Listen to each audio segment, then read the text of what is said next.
మద్యం తాగే వాళ్ళు సూసైడ్ బాంబర్లు అంటే ఆత్మాహుతి దళాలు, టెర్రరిస్టులు, ఉగ్రవాదుల కంటే ప్రమాదం.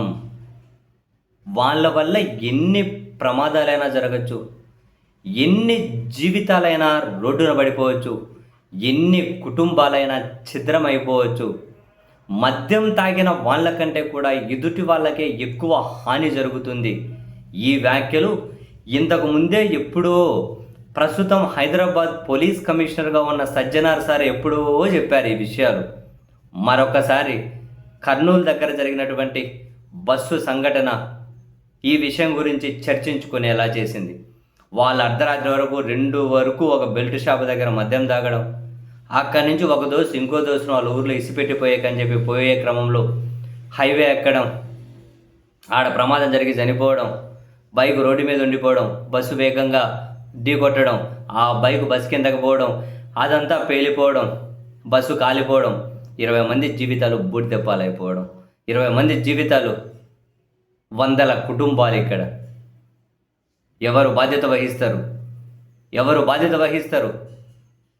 విచ్చలవిడిగా బెల్ట్ షాపులు ఏర్పాటు చేయడానికి కారణమైన వాళ్ళు బాధ్యత వహిస్తారా? ఆ బెల్ట్ షాపులు నడుపుతున్న వాళ్ళు బాధ్యత వహిస్తారా? ఎవరు బాధ్యత వహిస్తారు? ఇంత విచ్చలవిడితనం. మద్యం ఎప్పుడైనా జీవితాలు ఛిద్రం చేసేస్తుంది. అది వాళ్ళ జీవితాలు కాదు, ఎదుటోళ్ళ జీవితాలనే ఎక్కువ ఛిద్రం చేసేస్తుంది. మద్యం దాకా ఇళ్ళలో పడుకుంటారా? పెగ్ అయిపోయిందని మళ్ళీ స్టైల్గా బయటకు వస్తారు. వెతుకు ఇట్లా అర్ధరాత్రి రోడ్లు ఎక్కుతారు, హైవేలు ఎక్కుతారు, ప్రమాదాలు. ఆడ చనిపోయింది, 2 మద్యం తాగారు, రోడ్డు ఎక్కారు, ప్రమాదం జరిగింది, శివశంకర్ చనిపోయారు, ఎర్రస్వామి అక్కడ గాయాలతో బయటపడ్డారు. వాళ్ళ ఫలితం మళ్ళీ 19 మంది కాలి బూడిదైపోయారు. తాగింది 2, చనిపోయింది 1.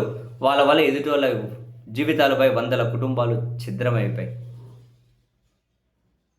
మద్యం, ప్రభుత్వాలు మద్యాన్ని జనానికి దూరం చేయాలి, మద్యం నుంచి జనాన్ని దూరంగా జరపాలి. కానీ ఏం జరుగుతుంది? మద్యం మీద ఆదాయం ఎట్లా పెరుగుతుంది అని ఆలోచించుకుంటున్నారు.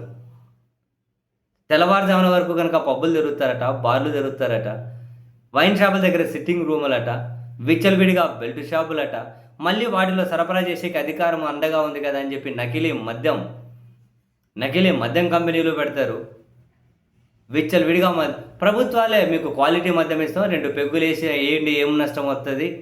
ప్రభుత్వాలే ఈ విధంగా ప్రమోట్ చేస్తూ ఉండడం, పెద్ద పెద్ద తోపు నాయకులు అనబడే వల్లే ఈ విధంగా ప్రమోట్ చేస్తూ ఉండడం. ఈ లెక్కన ఎంతమంది తీవ్రవాదులు రోడ్డు మీద తిరుగుతూ ఉన్నారు? ఎంతమంది సూసైడ్ బాంబర్లు రోడ్డు మీద తిరుగుతూ ఉన్నారు? ఎన్ని ప్రమాదాలు జరుగుతూ ఉన్నాయి? ఇక్కడ ఒక శివశంకర్ ఎర్రస్వామి, అందులో శివశంకర్ చనిపోయి ఉంటే ఆ వార్త ఏడో జిల్లా స్పేస్లో ఏడో ఒక మూల చిన్న క్రైమ్ వార్త అయ్యేది. అది కూడా సూసైడ్ బాంబర్ లాంటిదే. వాళ్ళు పేల్చుకున్నారు, చనిపోయారు. అది కూడా ఆత్మాహుతి దళాలే. వాళ్ళ ఆత్మాహుతి దళం, వాళ్ళు తాగినరు, వాళ్ళందుకు వాళ్ళు ప్రమాదం జరిగి పేల్చుకున్న ఆత్మాహుతి దాడి వల్ల టెర్రరిస్ట్ లాగా ఇంకో 19 మందిని కాల్ చేశారు. ఎవరండి బాధ్యత వహించేది? అమ్మో బాబోయ్! మళ్ళీ ఇటువంటి విషయాల్లో రాజకీయాలు చూస్తారు, ఇటువంటి విషయాల్లో మళ్ళీ లేనిపోయిన చెత్త ప్రచారాలు చేస్తారు, ఇటువంటి వాటిలో మళ్ళీ చెత్త సమర్థనలు చేస్తారు. బాధ్యత గల ప్రభుత్వం ఏం చేయాలి? పత్రికలు ఏం చేయాలి? టీవీ ఛానల్ ఏం చేయాలి? మేధావులు అనబడే వాళ్ళు ఏం చేయాలి?